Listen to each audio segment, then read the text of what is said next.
Hey YouTube, Inside Tech, and today I'm going to show you how to move over your SIM card and memory if you have a replacement Note 3 or if you have a new Note 3. It's very simple. Just take your memory card out.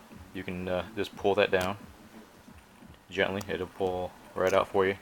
Just pull it back.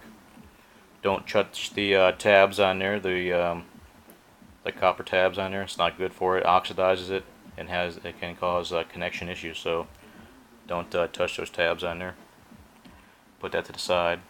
And the SIM card is a little bit harder because you can't push it in like you used to and have it retract.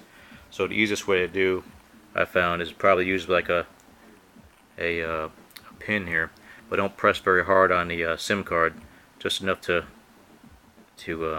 pull it back. It's hard to do this with a camera in my hand, but just barely touch it and you can pull it out really easy like that. It's very simple. That way you don't kill the SIM card.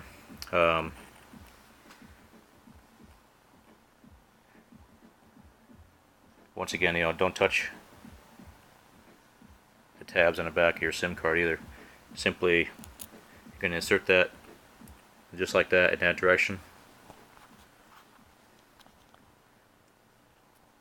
on the bottom slot.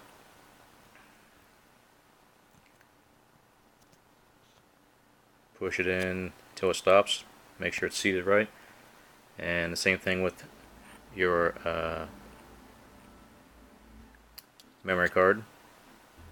And here we got a 32 gig. The focus on this camera kind of sucks, but you can see that there. And that's very simple. Just slide it in just like that. Push it till it seats, and it'll seat right about where the you see where the T is at on a T-Mobile card, and those are seated really good. And that's it. Then you can take this one back and exchange it or whatever, if that's your second one or whatever. And that's it. Hope that video helped you guys out. Any questions, leave me a comment below, and or you got a question, I can answer them. Leave it below. Thanks. Y'all have a good day. Peace.